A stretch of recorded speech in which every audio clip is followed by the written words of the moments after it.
The great chamber of the Galactic Council was shaped like the inside of a hollow moon. Thousands of seats rose in curved rows from every direction, and in each seat sat a representative of a different species. Some had scales, some had feathers, some were nothing more than clouds of glowing gas held inside magnetic suits. The chamber hummed with 100 languages being whispered at once, and the translation systems built into the walls turned all of it into a soft, constant noise, like wind moving through tall grass. At the center of the chamber, standing on a floating platform that glowed pale blue, Counselor Mavie raised one of her 4 thin arms and called for silence. She was old, even by the standards of her species, and her pale gray skin was lined with deep creases that told the story of too many years spent trying to keep the galaxy from tearing itself apart. Today, she looked more tired than usual. The Council recognizes the formal declaration submitted by the Veloci Dominion, she said, her voice carrying through the chamber without effort. The Dominion has announced its intention to annex the Sol sector, including all territories currently occupied by the species known as humans. A murmur rippled through the chamber. It was not surprise. Everyone had heard the rumors. The Veloci had been expanding for generations, swallowing smaller species and weaker empires the way a river swallows stones. They had conquered over 40 civilizations, and each time, the Council had done nothing more than express concern and pass resolutions that nobody enforced. High above the chamber floor, projected as a hologram so large that his face filled the ceiling, Overlord Draven looked down at the assembled representatives with the calm expression of someone who had never once been told no. He was tall and broad, with dark red skin and a jaw that looked like it had been carved from rock. His uniform was covered in medals, and each medal represented a species that had surrendered to him. The Sol sector is underdeveloped territory, Draven said. His voice was deep and slow, and he spoke the way powerful people speak when they believe every word they say is a gift to those who hear it. The humans have held it for barely 3 centuries. They have fewer than 70 warships. Their worlds are few. Their technology is young. The Dominion will bring order and structure to a region that currently has neither. Counselor Mavie listened without expression. When he finished, she spoke carefully. The Council reminds the Dominion that the Sol sector is protected under Provision 7 of the Galactic Accord. Draven smiled. It was not a kind smile. Provision 7, yes, the special clause that was added when the humans joined your little assembly. Tell me, Counselor, what exactly does Provision 7 say? Mavie paused. It advises all member species to avoid military conflict with humanity.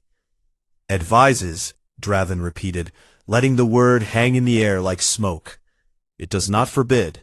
It does not prevent. It advises, and I have received the advice, and I have chosen to ignore it. The murmur in the chamber grew louder. Several representatives shifted in their seats. A few looked at each other with expressions that were difficult to read. Then, from the lower rows, a quiet voice spoke. If I may. The chamber turned. Ambassador Pellick rose slowly from his seat.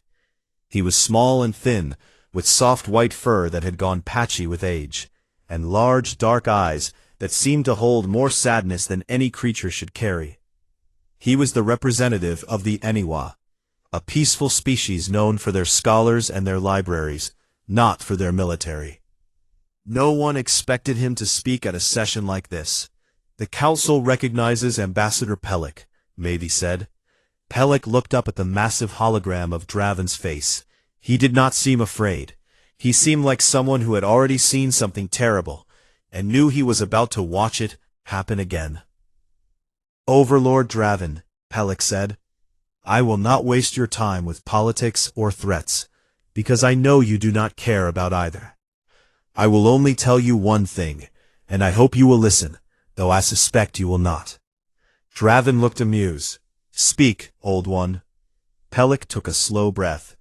60 years ago, my people sent a scouting fleet into human territory. It was a misunderstanding. We did not intend conflict, but conflict found us. We sent 12 ships. All 12 came back. He paused. But we never sent ships near human space again, and we signed a non-aggression pact with Earth the very next day. You lost a skirmish and ran away. This is supposed to frighten me? I did not say we lost, Pelik said softly. I said all 12 ships came back. I did not say they came back the same. He let that sit for a moment. Human ships are special, Overlord. You will soon find out why. The chamber was silent. Dravan stared at the old ambassador for a long time, and something flickered behind his eyes. Not fear, but the faint irritation of a predator being warned about its prey by a creature it considered beneath its notice. Thank you for the story, Ambassador, Dravan said coldly. I will keep it in mind when I am accepting Earth's surrender. The hologram vanished. The transmission was cut. Dravan was gone. The chamber erupted into noise. Representatives shouted over each other. Translators struggled to keep up. Navy raised her arms for silence, but it took a long time to come. When the session finally ended and the representatives filed out, Navy stood alone on her platform. Her aide, a young member of her species with nervous hands, approached her. Counselor, what do we do? Navy was quiet for a moment. Then she said, Deploy the observation drones. Send them after the Veloci fleet. Full recording capability. Every angle. You want to document the invasion? I want to document what happens to the invaders, Navy said. She looked toward the empty space where Dravan's hologram had been. If nothing else, the galaxy should see what comes next. Far away, on the edge of known space, 800 Veloci warships turned toward the sun and began to move. And on a small blue planet orbiting that sun, no one panicked. The humans had been watching.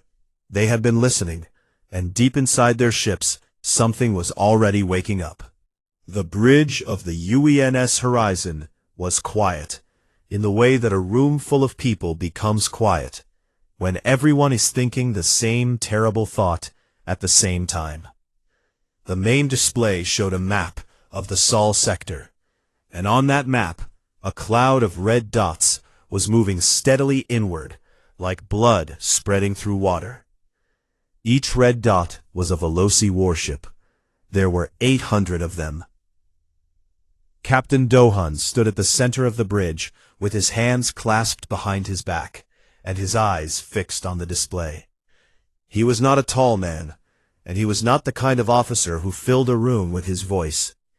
He was the kind of officer who filled a room with his silence, and that silence told his crew more than any speech ever could. Right now his silence said, I see the numbers, I understand the odds, and I am not afraid. Tactical report, he said. She was younger than most tactical officers at her rank, with sharp eyes and a habit of chewing the inside of her cheek when she was running calculations.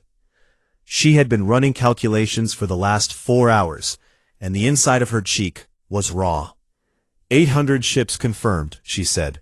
The vanguard is 200 strong, under a commander called Gorath. They will reach the Kuiper line in approximately 9 hours.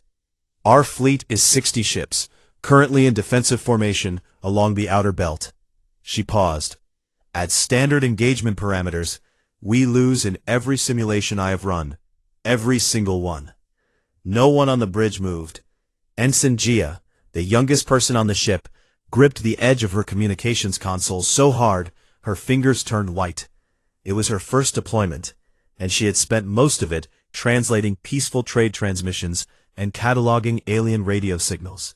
She had not expected to translate a declaration of war. Standard engagement parameters, he repeated, as if tasting the words and finding them sour. From the engineering bay, connected to the bridge through an open audio channel, a voice spoke up. It belonged to Chief Engineer Tejo, and it carried the easy confidence of a man who had spent 20 years taking machines apart and putting them back together in ways their designers never imagined. "Standard rules, Captain?" Taeho asked. "Or our rules?" Do-hun almost smiled. "Almost. When have we ever played by standard rules, Taeho?" "Never once, sir, and I would hate to start today." A small ripple of tension broke across the bridge. Not quite laughter, but something close. Something that reminded everyone that they were not just numbers on a tactical display. They were crew. They were human. "Ensign Jia," Do-hun said, turning to the young communications officer. "Are you picking up anything from the Veloci fleet?" Jia's hands were still shaking, but her voice was steady when she answered. "Yes, sir. Broad-spectrum transmission. Overlord Draven is broadcasting on all frequencies. He is demanding unconditional surrender. He has given us 6 hours. Put him on." The main display shifted. Draven's face appeared, enormous and red, and filled with the particular kind of confidence that comes from never having been beaten. He was speaking in the formal language of the Veloci military, but the ship's translation systems converted his words into simple, blunt sentences. "People of Earth, your territory now belongs to the Veloci Dominion. You will power down your weapons, open your borders, and submit to processing. Resistance will be answered with the full strength of our armada. You have 6 hours. This is not a negotiation." The transmission ended. The bridge was silent again. Do-hun stood very still for a moment. Then he straightened his uniform, which did not need straightening, and said, "Jia, open a channel to the Veloci flagship. I would like to talk to the Overlord." Jia blinked. "Sir?" "A conversation, Ensign. It is polite to respond when someone speaks to you." Jia opened the channel. It took a moment for the Veloci flagship to accept the connection, and when Draven's face appeared again, he looked surprised, and then amused, to see a single human captain addressing him from what his sensors probably told him was a very small, very unimpressive ship. "You are the one they send to surrender?" Draven asked. "No," Do-hun said. His voice was calm, warm almost, like a man inviting a neighbor in for tea. "I am the one they send to give you a chance. My name is Do-hun. I command the Horizon, and I want to thank you." Draven frowned. "Thank me?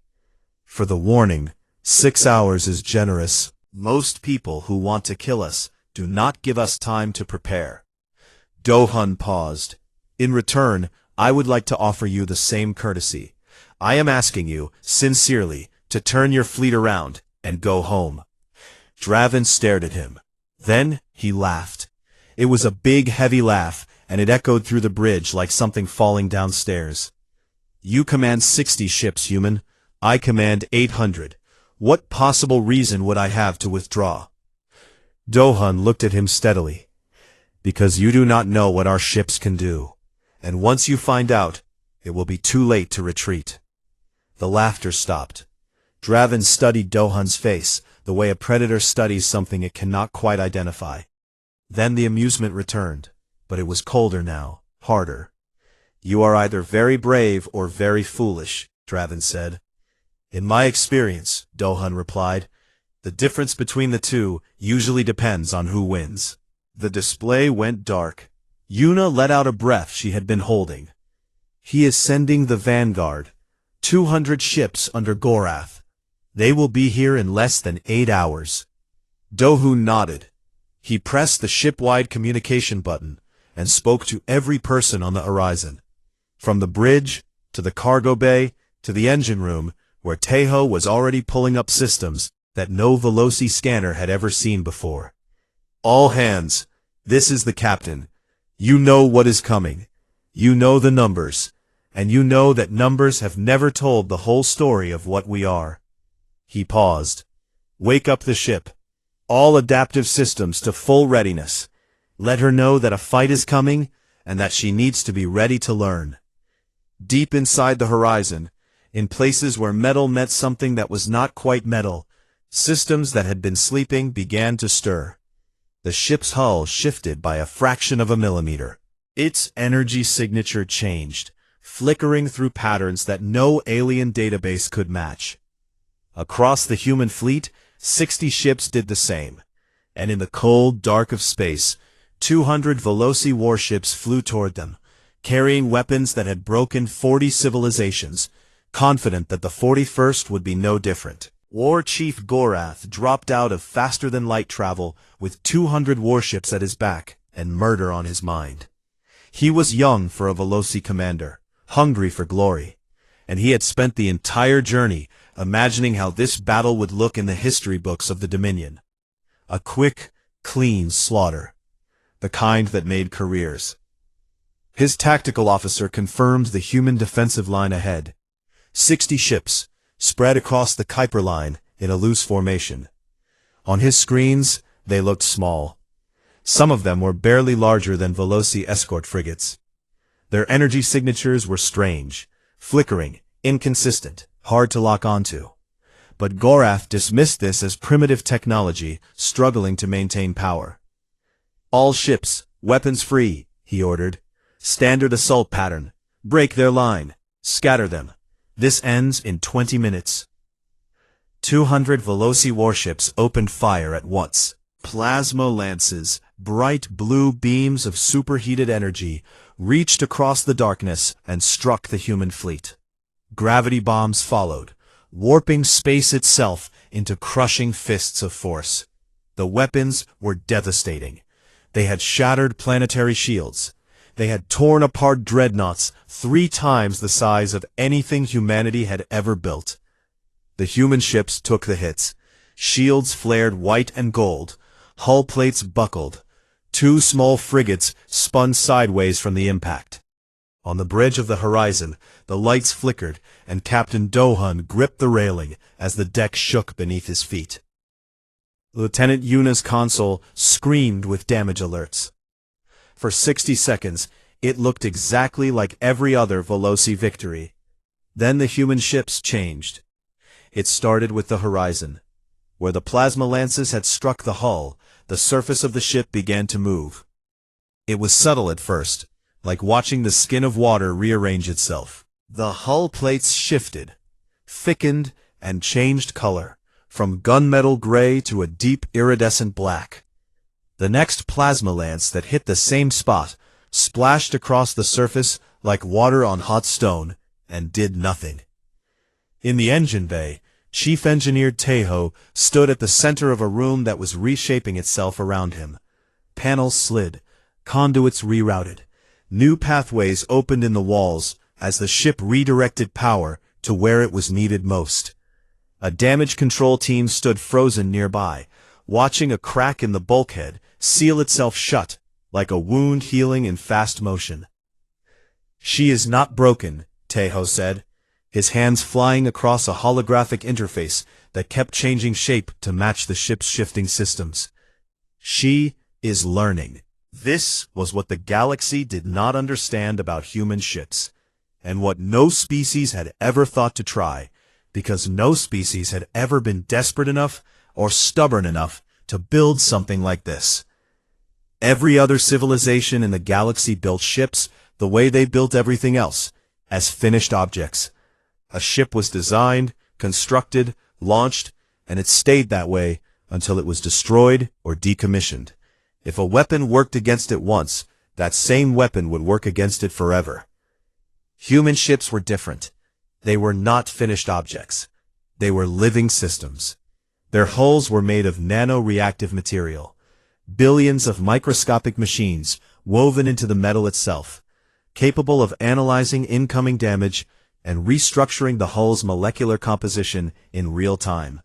Hit a human ship with a plasma lance, and within seconds, the hull would reconfigure itself to absorb that specific frequency of energy. Hit it with a gravity bomb, and the structural supports would redistribute to cancel out the crushing force. Their weapons were modular and adaptive. The same cannon that fired kinetic rounds 1 minute could shift to directed energy the next, then switch to graviton pulses the minute after that. The ship's neural AI, a co-pilot bonded to the captain's own nervous system, analyzed the enemy's weaknesses, and selected the most effective weapon before the human crew even had time to think about it. And every ship in the fleet was connected through a quantum mesh network that shared everything. Every hit absorbed, every lesson learned, every adaptation made by one ship was instantly transmitted to all 60. The fleet did not just fight together. It learned together. It evolved together. Gorath watched his tactical display with growing confusion, then disbelief, then something very close to fear. His plasma lances, which had been tearing through human hulls 60 seconds ago, were now doing nothing. His gravity bombs, which should have been crushing human ships into scrap metal, were being absorbed by structures that had not existed 30 seconds before. And then the humans hit back. The Horizon fired first. Its forward cannons, which had been standard kinetic weapons at the start of the battle, now fired something else entirely. A focused graviton beam that punched through Veloci shielding as if it were not there. The beam hit a Veloci cruiser broadside and tore it open from bow to stern. Lieutenant Yuna worked in a state of neural sync with the ship's AI, her eyes half closed, her fingers moving across her console with a speed that was not entirely her own. She could feel the ship's awareness layered over her own, the positions of every enemy vessel, the weak points in their armor, the patterns in their movements. It was like playing a game where she could see every piece on the board at once. Their dorsal shields refresh every 4 seconds, she murmured. 3-second gap. All ships target dorsal arrays on the refresh cycle. Across the fleet, 60 human ships adjusted their fire in perfect unison. Veloci cruisers that had been shrugging off attacks suddenly found their shields collapsing at the worst possible moment, hit precisely when they were weakest. Gorath screamed orders. His ships tried to change tactics, tried to adjust, but Veloci ships could not change. They were what they were. Their weapons fired the same way every time. Their shields held, or they did not. They could not learn. They could not adapt. They could not become something new in the middle of a fight. The human ships. And they were doing it faster with every passing minute. Ships that had been on fire at the start of the battle now moved quicker than before.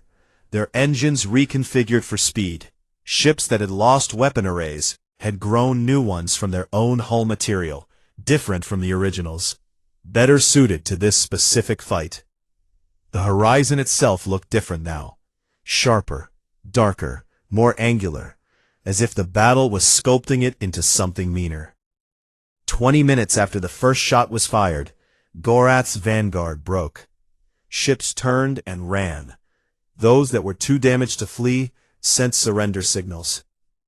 The tactical display that had shown 200 red dots advancing now showed 80 red dots fleeing, and 120 dark, drifting, disabled. Gorath, aboard his battered flagship, opened a channel to Overlord Draven with shaking hands. His voice cracked as he spoke. "Their ships are alive," he said. "They fight back like wounded animals, except every wound makes them stronger. Every hit we land teaches them something. Every minute the battle goes on, they get harder to kill, and we get easier to destroy. We need to pull back. We need to pull back now." Far behind the battle, aboard his command ship, Draven listened. His face showed nothing, but his hands, hidden beneath the table, were clenched into fists. On the bridge of the horizon, Captain Duhan watched the Veloci retreat on his display. The ship hummed around him, alive and alert, already beginning to repair the damage it had taken. He could feel it through the deck plates, a vibration that was almost like breathing. "Damage report," he said quietly. Tejo's voice came from the engine bay. 7 ships took heavy damage. 2 lost significant hull sections. All are regenerating. Give them an hour, and you would never know they had been hit. Yuna pulled up the tactical projection for what was coming next. The 80 surviving Vanguard ships were retreating toward the main Veloci fleet. 800 ships, minus the losses, still over 700 strong. "That was the appetizer, Captain," she said. "The main course is still coming." Dohun nodded. He looked at the display, at the cloud of red dots that was still so much larger than his own small constellation of blue. "Then we had better make sure the ship is still hungry," he said. Deep in the horizon's hull, the nano-reactive material pulsed once, like a heartbeat. Overlord Draven had not become the supreme commander of the Veloci Dominion by being a fool. He had watched the footage from Gorath's vanguard 3 times. He had seen his ships, his proud, powerful ships that had broken 40 civilizations, be taken apart by a fleet 1/4 their size. He had seen the human vessels twist and change and grow stronger with every hit they absorbed. He understood, in the cold and calculating part of his mind, that he was facing something new. But Draven had also not become supreme commander by turning around. In the Veloci Dominion, retreat was the same as death. An overlord who fled from a species that had been in space for only 3 centuries would not remain overlord for long. So he did what every powerful leader does when the old plan fails. He made a new one. "The humans adapt," he told his war council, standing before a holographic map of the Sol sector. "They learn from each attack and adjust. This means a prolonged engagement favors them. So we will not give them a prolonged engagement. We attack from every direction, all at once, with everything we have. We overwhelm them before they can evolve. Speed and numbers. That is how we win." 716 Veloci warships arranged themselves into a sphere formation and jumped to faster-than-light speed. When they emerged, they would surround the human fleet from every possible angle and fire simultaneously. No time to learn. No time to adapt. Just an instant of overwhelming, crushing force from all sides. On Busan Orbital Command, a massive station that hung above the Korean peninsula like a steel moon, Admiral Suho watched the Veloci formation on his display and understood immediately what Draven was trying to do. He was a man of few words and many scars, and he had spent his entire career preparing for a day exactly like this one. He opened a secure channel to every ship in the fleet. "This is Admiral Suho. I am authorizing Protocol Mugunghwa. Say it back to me." 60 captains said it back. Their voices were steady. Protocol Mugunghwa was humanity's last resort. Under normal operations, the adaptive systems in human ships were kept partially sealed, limited, controlled, predictable. This was a safety measure, because fully unleashed adaptive cores did not just respond to threats. They created new solutions that no human engineer had ever designed. The ships stopped being tools and became something closer to living creatures, thinking and evolving on their own. It was powerful. It was also terrifying. And no fleet commander had ever authorized it outside of a simulation. Today was not a simulation. Captain Dohun received the authorization on the bridge of the horizon and entered the command codes himself. Around him, the ship shuddered. Not from damage, from anticipation. The lights shifted color. The hum of the engines dropped an octave, and then rose again, higher, stronger. On his console, system after system unlocked, and new systems, systems that had never existed before, began to appear. "All adaptive cores unsealed," Tejo reported from the engine bay. His voice was quiet, almost reverent. "Captain, she is awake. She is fully awake." The Veloci fleet dropped out of faster-than-light travel in a perfect sphere around the human fleet, and opened fire from every direction at once. The first 10 seconds were hell. The human fleet was engulfed in a storm of plasma and gravity weapons, so dense that the space between the ships turned white with energy. Shields overloaded. Hull sections vaporized. 3 human frigates were destroyed instantly, torn apart, before their adaptive systems could respond. The Horizon took a direct hit from a gravity bomb that crushed its port side inward and sent crew members flying across corridors. Draven watched from his flagship and allowed himself a thin smile. This was working. The humans could not adapt to everything at once. They were burning. Then the 10 seconds ended, and Protocol Mugunghwa showed the galaxy what human ships really were. The surviving human ships did not just adapt. They evolved. The Horizon, its port side caved in and burning, did not repair the damage the way it had before. Instead, the entire port section of the ship detached, reformed, and reattached in a new configuration, flatter, harder, angled to deflect the specific type of gravity weapon that had hit it. The process took 4 seconds. Across the fleet, ships began to change in ways that went beyond anything their engineers had programmed.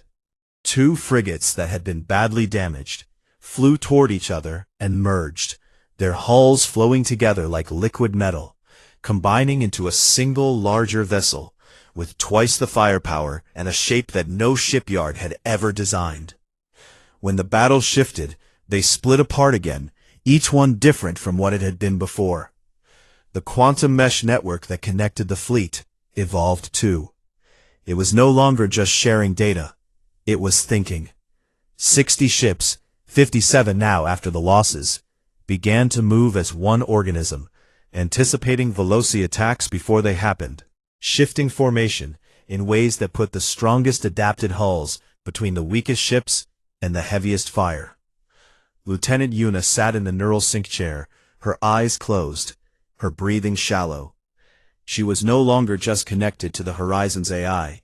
She was connected to the fleet. She could feel every ship, every weapon, every adaptive response happening across the entire battle. It was overwhelming and beautiful and terrifying all at once. "It is not like commanding a ship," she whispered, to no one in particular. "It is like being part of a storm that has decided to think." Ensign Jia, her hands flying across the communications console, intercepted transmission after transmission from the Veloci fleet. Officers were screaming at each other. A cruiser captain reported that he had hit a human frigate with everything he had, and watched it come back 30 seconds later, completely different, targeting him with weapons specifically designed to penetrate his ship's unique shield frequency. Another captain reported that human ships were appearing behind his formation, ships he had been shooting at moments ago from the front. The Veloci fleet was falling apart. Not physically, not yet, but mentally.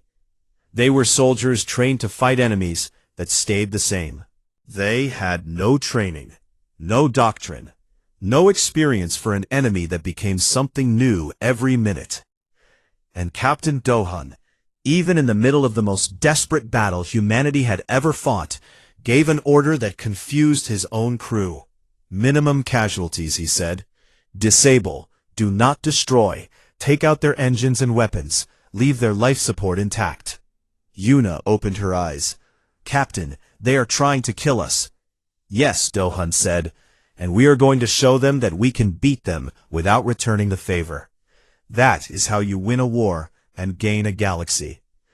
The human fleet, evolving and adapting and growing stronger with every passing second, began to systematically take the Veloci Armada apart with surgical precision. Ships were disabled, not destroyed. Engines were cut, weapons were melted, but hull integrity was preserved, and life support was left running. Draven watched his fleet crumble on his tactical display. 700 ships reduced to 400, then 300, then 200, and still dropping.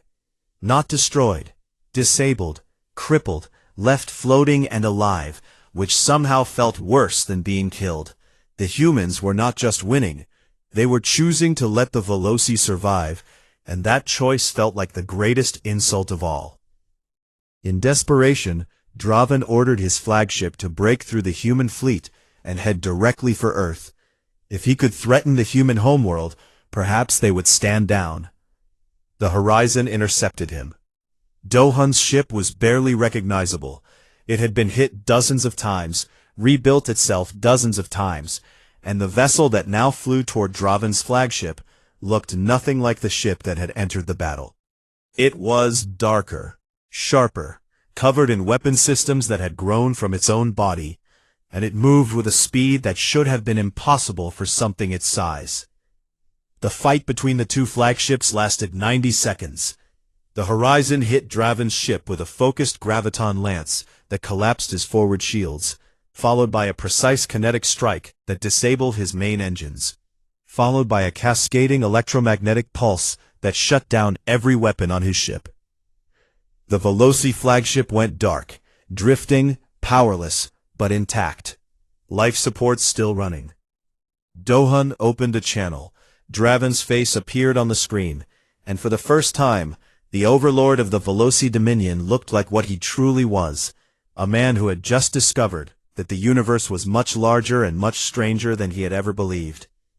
"You were warned," Dohun said simply. "What remained of it? Over 600 ships, almost all disabled, fewer than 50 actually destroyed, most of those by their own friendly fire in the chaos. Sent signals of submission that Ensign Jia translated with shaking hands and tears on her cheeks. Not tears of sadness, tears of relief. On the horizon, Tejo sat down on the engine bay floor and leaned against a bulkhead that was still warm from reshaping itself. He put his hand flat against the metal and felt it pulse gently under his palm. "Good girl," he said softly. "You did good." The ship hummed in response. Whether it understood or not, no one could say. But it sounded for just a moment like something very close to pride. 3 weeks after the Battle of the Kuiper Line, the Galactic Council chamber was full again. But this time, the mood was different. There were no whispers, no murmurs. The representatives of 1,000 species sat in their curved rows and stared at the central platform, in a silence so deep it felt like the room itself was holding its breath. On the great display screens that lined the walls, the observation drone footage played for the 3rd time. Counselor Mavie had ordered the drones to follow the Veloci fleet, and they had captured everything.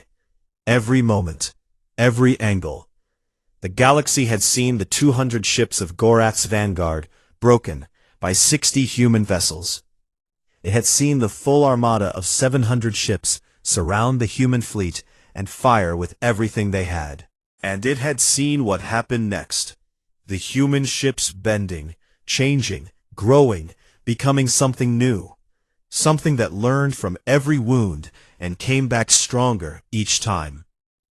The footage that played most often, the footage that representatives watched over and over with wide eyes and open mouths, was the final phase.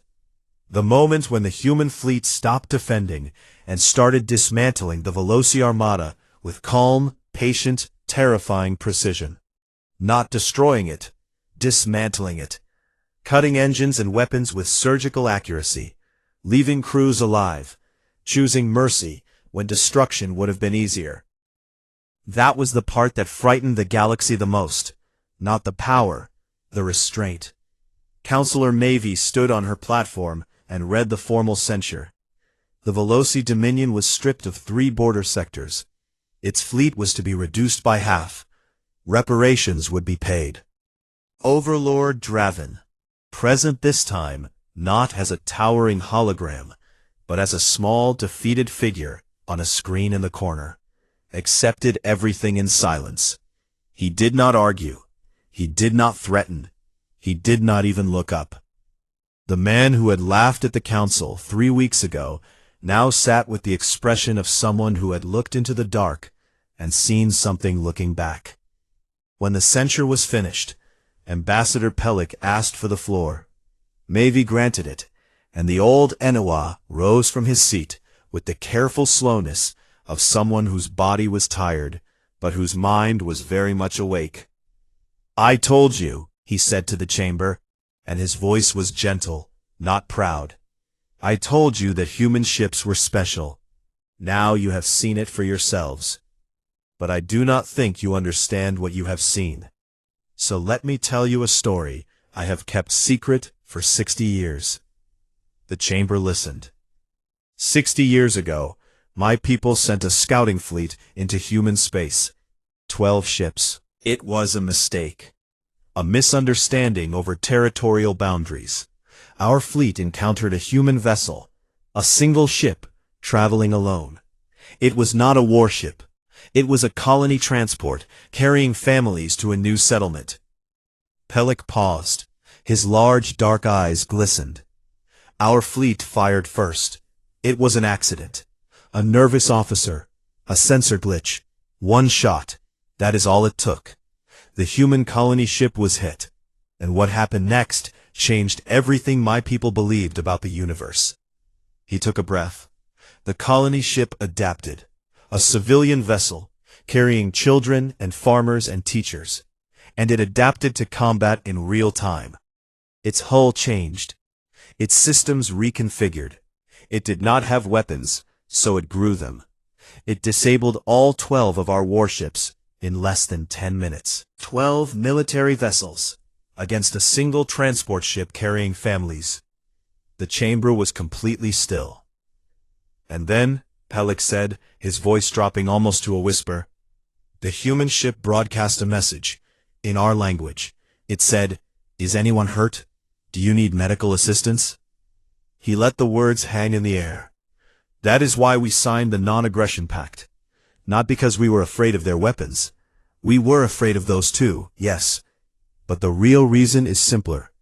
We realize that a species whose ships protect, adapt, and then offer to heal the enemy that just attacked them, that is a species you do not make into your enemy. That is a species you stand beside. Pelik sat down. The chamber erupted, not in argument, but in something that sounded almost like awe. Far from the council chamber, in orbit above Earth, the horizon drifted slowly through the darkness. The ship was quiet now. The repairs were almost finished, though the word repairs did not quite capture what was happening. The ship was not returning to its old shape. It was settling into a new one, a shape informed by everything it had experienced, every hit it had taken, every lesson it had learned. It was still the horizon, but it was also something more. Chief Engineer Tejo walked through the lower decks, running his hand along the walls. The metal was warm under his fingers. In some places, it was smoother than before. In others, it had developed new textures, new patterns, like the grain of a tree that had survived a storm. She remembers everything, he said to a young engineer who was walking beside him, staring at the walls with wonder. Every hit, every scar, every lesson. She will never be surprised by a plasma lance again. She will never be caught off guard by a gravity bomb. And neither will any ship she shares her data with. On the bridge, Ensign Gia was overwhelmed. Her communications console was flooded with incoming transmissions from across the galaxy. Not threats, not demands, not ultimatums. They were trade offers, alliance proposals, research partnership requests, cultural exchange programs. Species that had ignored humanity for centuries were suddenly very interested in becoming friends. Gia sorted through them with a smile that kept growing wider. She flagged each one, categorized them, and forwarded them to the appropriate departments. She was still the youngest person on the ship, still on her first tour, but she no longer gripped her console with white knuckles. Her hands were steady now. Captain Dohun stood on the observation deck at the top of the ship, looking down at Earth. The planet turned slowly below him, blue and white and green, impossibly beautiful against the black void. He had fought to protect it. He had almost died to protect it. And now, standing here in the quiet, he felt the full weight of what had happened settle onto his shoulders like a coat he would wear for the rest of his life. Lieutenant Yuna found him there. She stood beside him and looked at the planet too. For a while, neither of them spoke. The council offered us a permanent seat on the security assembly, Yuna said. First species to receive one without requesting it. Dohun nodded. What do you think the galaxy sees when they look at us now? She asked. Do-hoon thought about it for a long time. He thought about the ship beneath his feet, still humming, still alive, still learning even now. He thought about his crew, Taeho talking to the engine bay walls, Jia translating 100 hopeful messages, Yuna standing beside him with battle scars she would carry forever and a spine that had never once bent. He thought about humanity. Messy, stubborn, fragile, endlessly creative humanity, building ships that were not perfect, but were built to survive. They see a species that builds things the way it builds everything, he said. Not to be perfect, to survive, to learn, to get back up. That is not engineering, Yuna. That is stubbornness. And the galaxy just learned that stubbornness is the most dangerous thing in the universe. Yuna smiled. It was small and tired and real. Below them, Earth turned. Above them, the stars stretched out forever. And around them, the horizon hummed its quiet living song. A ship that had been broken and reborn again, and was stronger for every single wound. Far across the galaxy, in war colleges and shipyards and diplomatic halls, a new phrase was already spreading among alien species. When someone wanted to warn another about underestimating an opponent, about mistaking kindness for weakness or silence for surrender, they would shake their heads and say, "Do not pull a Draven." And in his quarters on a quiet Eniwa station, Ambassador Pellick sat alone. The observation drone footage played on his personal screen one last time. He watched the horizon, burning, breaking, reshaping itself in the fire, and charging back into the fight with something that was not rage and not desperation, but something far more terrifying: purpose. He reached out and touched the screen, his old fingers resting on the image of the ship as it tore through the Veloci line, unstoppable and unmerciful and utterly, completely alive. "Special indeed," he whispered. Then he turned off the screen, closed his eyes, and smiled. The galaxy was going to be just fine.